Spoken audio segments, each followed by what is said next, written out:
Love marriage. हमारे माशरे में लव मैरिज थोड़े अरसे बाद बड़े मुश्किल हालात की तरफ रुख मोड़ लेती है। उसकी क्या वजह हैं, इन पे हम थोड़ी सी बात करते हैं। उसमें पहली बुनियादी वजह है एक्सपेक्टेशंस, यानी तवक्कुआत। अब क्या है कि मोहब्बत की शादी में दोनों ये एक्सपेक्ट करते हैं कि जो आदमी मुझसे मोहब्बत करता है वो मुझे उतने अच्छे से समझता भी है। हालांकि समझना और मोहब्बत करना दो अलग चीज़ें। आप जिससे मोहब्बत करते हैं उसकी सारी चीज़ें आपको अच्छी लगने लगती हैं। आप हर बात पे स्माइल लेते हैं, हर बात पे अप्रिशिएट करते हैं, तो उसे लगता है कि मुझे सामने वाला समझता भी है। लेकिन जब आप थोड़े टाइम के लिए मिलते हैं तो थोड़े टाइम का एक चार्म होता है मिलने का, बात करने का, उस साथ का भी एक चार्म होता है। और उसमें एक चीज़ और भी है कि आदमी कहीं ना कहीं मोहब्बत में मुखलिस होने के साथ और अलावा थोड़ा सा कंपोज भी होता है।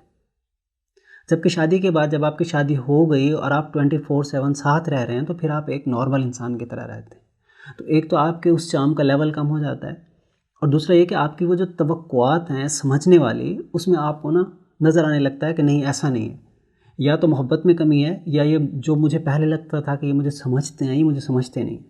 तो यहाँ से पछतावे का पहला जो है ना, एक ये बीज सर उठाने लगता है।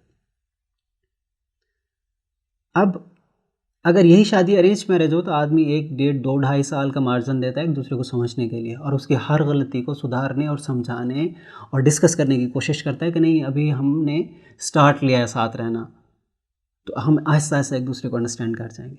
जबकि मोहब्बत की शादी में लोग बड़ी जल्दी फैसले की तरफ आ जाते हैं और बाकायदा एक दूसरे को कोट करने लगते हैं कि यहाँ पे आप पहले तो यूँ थे, अब यूँ हैं। भाई, पहले आप मिलते भी तो थोड़े टाइम के लिए थे, पहले आप एक दूसरे के साथ टाइम भी थोड़ा स्पेंड करते थे। आप ज़िंदगी में जिसके साथ भी ज़्यादा टाइम स्पेंड करेंगे, इवन कि आपके वो बहन भाई जो आपके साथ पलकर जवान होते हैं, उनके साथ भी जब आप ज़्यादा टाइम स्पेंड करते हैं, मतलब जैसा कि आप नॉर्मल रूटीन में 24/7 साथ रहते हैं, तो देखें कितनी दफ़ा लड़ाइयाँ होती हैं, लेकिन हम वहाँ कोई फ़ैसला नहीं लेते। और यहाँ हम बड़ी जल्दी फ़ैसला लेते हैं कि मैंने आपको चुना, मैंने आपसे प्यार किया, मैंने जैसी जो जो चीज़ें मैंने एक्सपेक्ट की और जो जो आपने कहा था वैसा नहीं है। देखें, इसमें एक फ़र्क है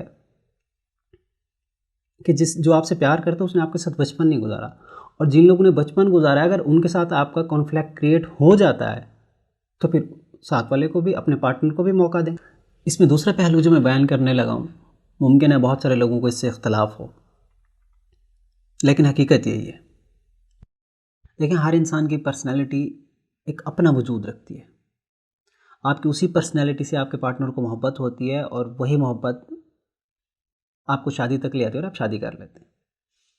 अब शादी के बाद दोनों में से किसी एक की ख्वाहिश हो सकती है, मियाँ या बीवी की, कि मैं बिल्कुल वैसा बन जाऊँ, या मैं अपनी पर्सनैलिटी को वैसा ढाल लूँ जैसा मेरा पार्टनर चाहे, जैसा उसको पसंद हो, और वो ऐसा कर भी लेता है। लेकिन ऐसा करने के बावजूद एक टाइम बाद ऐसी शादी मोनोटोनस का शिकार हो जाती है, और उसका पार्टनर बाहर कहीं कुछ देखने लगता है, बाहर एक पार्टनर ढूंढने लगता है, एक्स्ट्रा मैरिटल अफेयर। अब उसकी वजह यह है कि वो यकसानियत क्यों पैदा हुई। एक टाइम तो शादी मोहब्बत की थी, माशरे से, घर वालों से, ख़ानदान से लड़ झगड़ के शादी हुई। फिर ऐसा क्या हुआ कि वो शादी यकसानियत का शिकार हो गई।